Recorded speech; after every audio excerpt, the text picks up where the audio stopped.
6 августа украинские войска начали вторжение в Курскую область. Под контролем ВСУ уже более 80 населенных пунктов и около 1000 квадратных километров российской территории. Даже Минобороны России и пропаганда, хоть и со скрипом, но признают, ситуация сложная и призывают жителей региона срочно эвакуироваться. Впрочем, призывы эти зазвучали относительно недавно. Например, эвакуация в Глушковском районе Курской области была официально объявлена только вечером 14 августа, больше чем через неделю после начала операции ВСУ. До этого жителям предлагалось заниматься добровольной эвакуацией.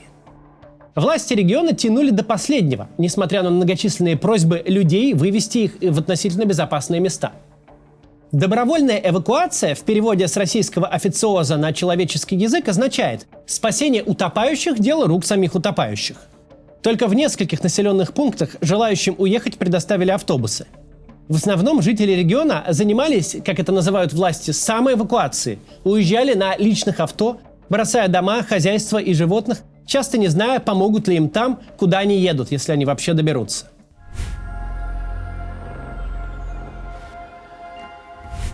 Корреспондент «Коммерсанта» поговорил с жителями Суджи, которым удалось самоэвакуироваться в Курск. По их словам, власти города даже не подумали проинформировать граждан о приближении ВСУ, а по телевизору до последнего врали, что это небольшая ДРГ, которую то ли уничтожили, то ли вот-вот уничтожат. Городская администрация должна была проехать по улицам с громкоговорителями, сообщить людям, какие есть варианты эвакуации, что их ждет, узнать, что им сейчас нужно. Но ничего этого не было сделано. Ольга и ее муж купили портативный генератор, обеспечив электричеством себя, а заодно и соседей. В городе уже 6 августа не было ни света, ни воды, ни связи. Благодаря чудом сохранившемуся стационарному телефону связь была, но толку от нее было мало. Телефоны администрации не отвечали, заявки на эвакуацию обработаны не были. Издание «Не Москва» рассказывает историю другой беженки, Татьяны, на этот раз из поселка Коренево. Оттуда они с мужем выехали еще 7 августа, сейчас живут у родственников в Курске, но теперь вот собираются обратно. Татьяна говорит, что свое уже отбоялась и хочет вернуться, посмотреть, что стало с их домом. Она считает, что беженцев нигде не ждут. Мы сидим, по всем каналам новости тыкаем. Хоть бы что за нас сказали. Руководство страны принимает какие-то решения? Нас предали, нас отдали на растерзание. Мы брошены. Татьяна даже сочинила письмо Путину, в котором призывает его услышать плач, стоны и страдания народа, но так его и не отправила. 35-летний Сергей из Суджи выезжал из города под обстрелами вместе с родителями, а до этого всю ночь провел в подвале. Позже мужчина посмотрел украинский репортаж о взятии Суджи. Сергея особенно задел момент, когда российский флаг заменили на украинский. Они не просто так это сделали, а сделали со смехом, с криками. Паршивое чувство, сердце на куски. Я не знаю, как называть эту СВО, если она на нашей земле. Другая беженка из Суджи, Нина, в интервью «Новой газете» вспоминает, как спасалась с семьей от обстрелов в погребе, а позже эвакуировалась своими силами. Никто нас централизованно не вывозил. Били по городу с 2 часов ночи. Сильно били, не как обычно. Рвалось постоянно. Мы сидели с мужем и дочками в погребе и тряслись. Сомнений у нас не было. Не собирали вещи, просто схватили документы, сели в машину и на Курск. Еще одна беженка добавляет, что местных жителей не просто не вывозили, но даже не предупредили об атаке ВСУ, а местная администрация просто сбежала.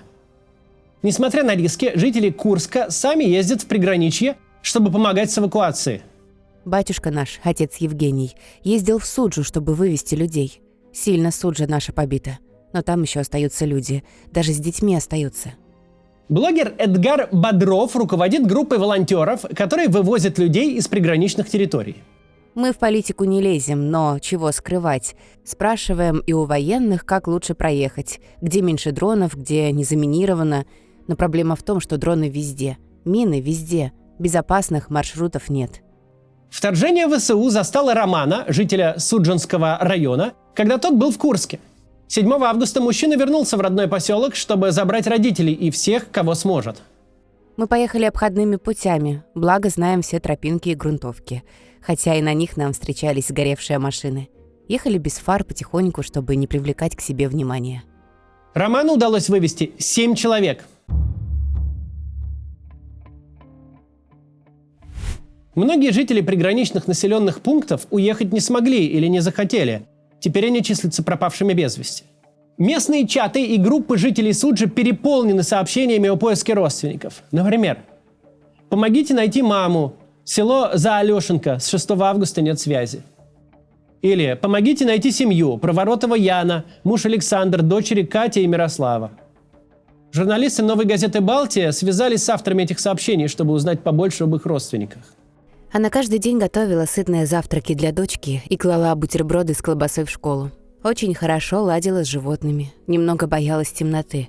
Проходя через лесные тропинки поздно вечером, всегда включала фонарик на телефоне и звонила дочке, чтобы отвлечься от страха и тревоги. Надеюсь, мама жива. Дочки в детском саду считались самыми популярными и красивыми. Они очень любили кататься на самокатах и всегда брали их с собой даже в детский сад. В ряде случаев речь уже идет о вывозе тел. Помогите вывести тело мужа. Село Черкасское, Поречное. Убило дроном. Уже 5-е сутки находится в подвале. Он был большим любителем хоккея и всегда болел за сборную России. Зимой помогал местной школе заливать каток, учил детей правильно держать клюшку. Ищут и домашних животных. Вывести их без личного транспорта невозможно. В эвакуационные автобусы с животными не пускают. Помогите, пожалуйста. В доме закрытыми остались 2 кота. Бежали с ребенком, в чем были. Переноска в доме. Я заплачу. Просьбы спасти животных проскакивают даже на федеральном телевидении. Прошу освободить моих животных. 32 гусенка, 2 собаки. Тем временем власти Курской области обратились к жителям региона с просьбой не выкладывать информацию о пропавших родственниках в открытые источники, ведь противник может воспользоваться этим в корыстных целях.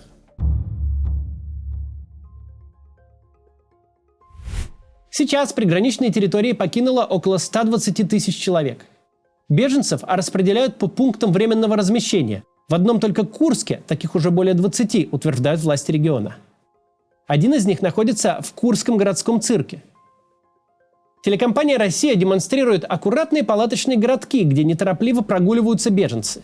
В Рио губернатор Смирнов в своем телеграм-канале бодро отчитывается, как лично посетил один из таких пунктов и поручил обеспечить все ПВР детскими игрушками и спортинвентарем.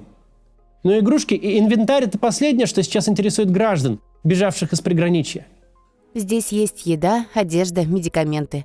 Но людям негде и нечем стирать, негде помыться. Антисанитария. Стоит душ один холодный на улице. Сегодня вывезли детей, им не помыться.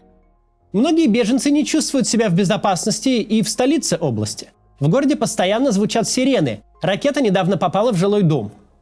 Вновь прибывшие сталкиваются с нехваткой базовых продуктов и жилья, проблемами с выплатой компенсации. Многие жалуются, цены на аренду подскочили до 45 тысяч рублей, пока Путин пообещал выплатить 10 тысяч, за которыми приходится стоять в гигантских очередях без гарантии получить эти деньги.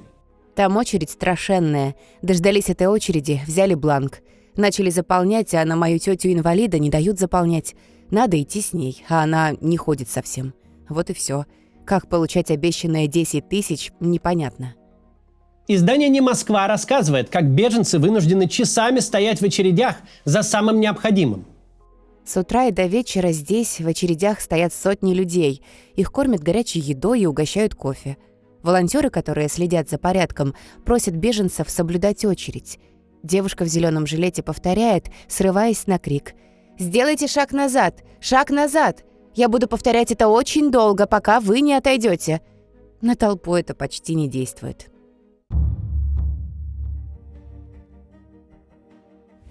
Самый крупный центр помощи с говорящим названием «Домик добрых дел» находится на улице Белинского.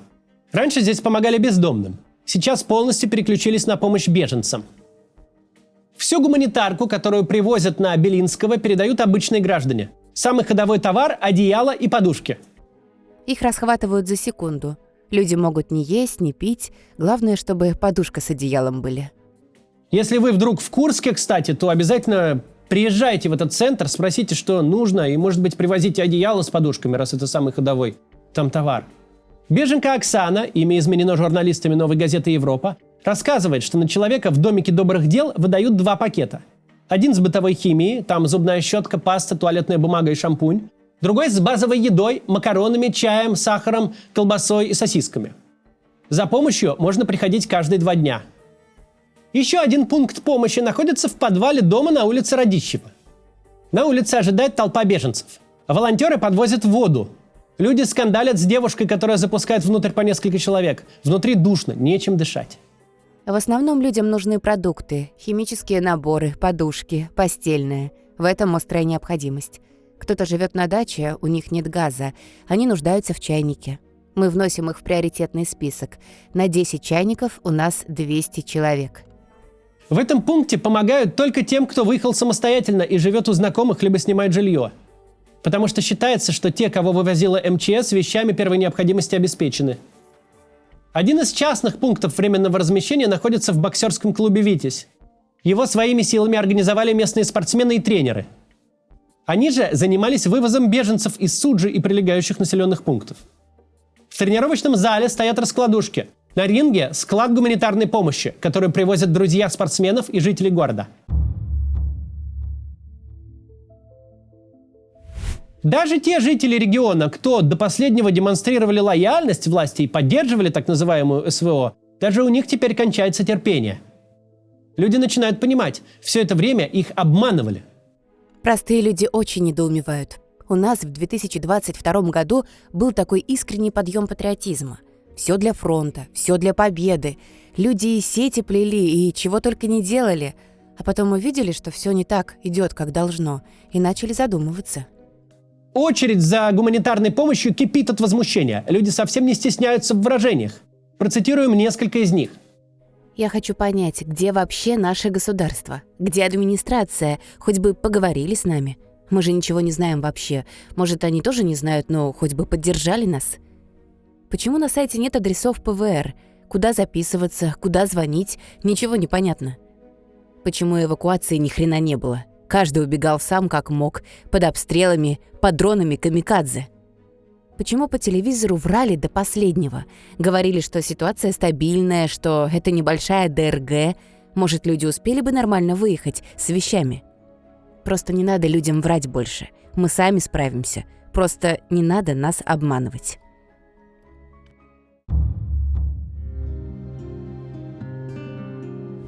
Российские власти призывают граждан набраться терпения, а пропаганда в это же время пугает нацистами из ВСУ. Пророссийская медиа МАШ, например, распространила ролик, в котором якобы украинские военные, почему-то говорящие по-немецки с русским акцентом, издеваются над 74-летним мужчиной. Вот только позже выяснилось, что мужчина этот гражданин Украины. Он показал свой паспорт и заявил, никто над ним не издевался, он в полном порядке. Или вот российское агентство ТАСС отчиталось о задержании якобы солдата ВСУ, который признался, что получил приказ расстреливать мирных жителей, а также разрешение заниматься мародерством. Ни одного подтверждения этим заявлениям нет, зато есть свидетельство мародерства со стороны российских военных. На днях широко разошлось видео, как кадыровцы грабят салон Мегафона в Курской области. Российская власть, полностью ответственная за гуманитарную катастрофу теперь уже на своей территории, помочь пострадавшим собственным гражданам особенно не пытается. Ресурсы, которые можно было 100 раз потратить на помощь россиянам, на информирование, организацию эвакуации и защиты, руководство страны тратит на спихивание ответственности.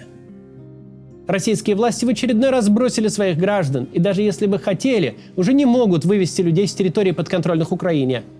А те, кто успел уехать самостоятельно, нуждаются в жилье. Мы запустили проект «Разместим», помогающий жителям приграничных территорий с бесплатным размещением в российских регионах. Всем пострадавшим сочувствие, всем потерявшим близких соболезнования, всем ответственным за эту войну скорейшего и справедливого суда. До завтра.